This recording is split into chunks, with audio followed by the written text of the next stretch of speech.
ఆయన మాజీ ఎమ్మెల్యే అధికారంలో ఉన్నప్పుడు వివాదాలు కేరా పడ్రస్గా మారారు. ఎన్నో వివాదాలు, మరి ఎన్నో కేసులు.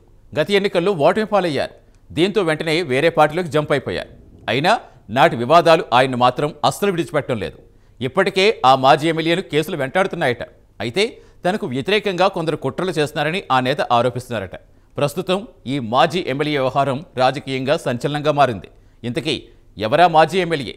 ఆ ఆరోపణల్లో ఏది నిజం?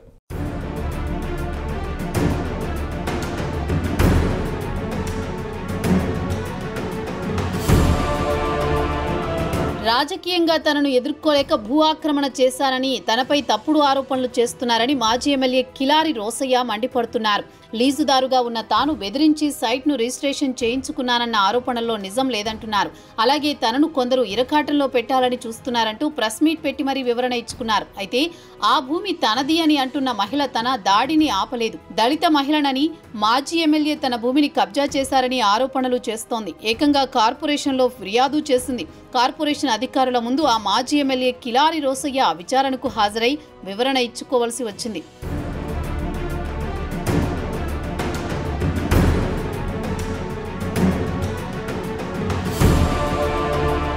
ఇదిలా ఉంటే పొన్నూరు మాజీ ఎమ్మెల్యే ప్రస్తుత జనసేన నేత కిలారి రోసయ్యపై భూ కబ్జా ఆరోపణలొచ్చాయి.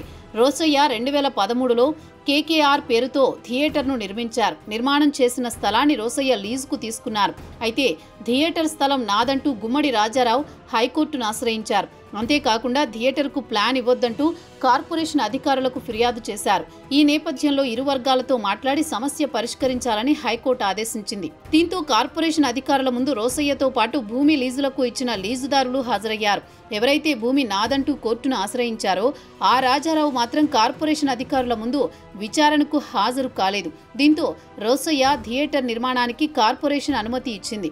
అప్పటి నుండి రాజారావు అతని భార్య భారతి భూమిపై హక్కు తమకే ఉందంటూ రోసయ్యపై ఆరోపణలు చేస్తూ వచ్చారు.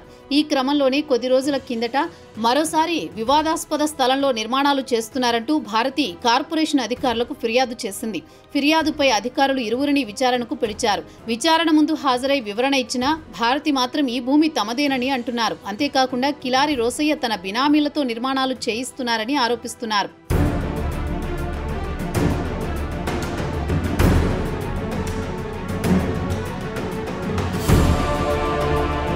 అధికారుల ముందు విచారణకు హాజరై వచ్చిన రోసయ్య మీడియా సమావేశంలో భారతితో పాటు ఆమె వెనుక ఉండి కథ నడిపిస్తున్న వారిపై ఆగ్రహం వ్యక్తం చేశారు. భూమి తన పేరున మీద లేదని, తాను కేవలం లీజుదారుణ్ణే అని రోసయ్య చెప్పారు.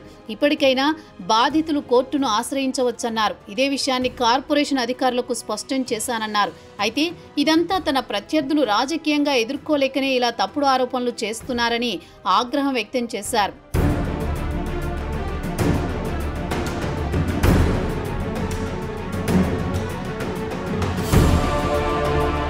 ఇకపోతే కిలారి రోసయ్య వైసీపీలో పొన్నూరు ఎమ్మెల్యేగా గెలుపొందారు. ఆ సమయంలో ధూళిపాళ్ల నరేంద్రకు రోసయ్యకు అస్సలు పొసిగేదే కాదు. ఇరు వర్గాలు ఒకరిపై మరొకరు ఆరోపణలు చేసుకునేవారు. అయితే 2024 ఎన్నికలకు ముందు రోసయ్యను గుంటూరు పార్లమెంటు నుండి పోటీ చేయాలని వైసీపీ అధిష్టానం ఆదేశించింది. తనకు ఇష్టం లేకపోయినా ఎంపీగా పోటీ చేసిన రోసయ్య ఓడిపోయారు. ఎన్నికల అనంతరం ఆయన వైసీపీకి రాజీనామా చేసి జనసేనలో చేరారు. రోసయ్య నరేంద్ర కూటమి పార్టీలోనే ఉంటున్నా ఒకరంటే ఒకరికి పడడం లేదు. గతంలో రోసయ్యపై పొన్నూరు పిఎస్లో కేసు నమోదైంది. వైసీపీలో ఉన్నప్పుడు నరేంద్ర భార్యపై అసభ్యకర పోస్టులు పెట్టించారంటూ కేసు నమోదైంది. పిఎస్లో విచారణకు రోసయ్య హాజరై వచ్చారు.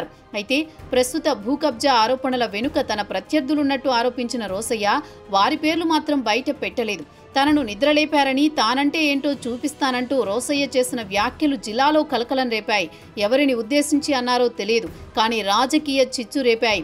నేరుగా నన్ను ఎదుర్కోండి, దొడ్డిదారిన ఎందుకు అంటూ ఆయన వ్యాఖ్యానించారు. ప్రస్తుతం జిల్లాలో ఆయన వ్యాఖ్యలు ప్రకంపనలు సృష్టిస్తున్నాయి. మొత్తానికి రోసయ్య వ్యాఖ్యలతో కూటమి పార్టీలోనే కలకలం మొదలైంది. వైసీపీ నేతలతో పాటు కూటమి నేతలు కూడా తనపై ఆరోపణలు చేయిస్తున్న వారి వెనుక ఉన్నారని రోసయ్య భావిస్తున్నారు. దీంతో ఈ వ్యవహారం ఎలాంటి పరిణామాలకు దారితీస్తుందో చూడాలి.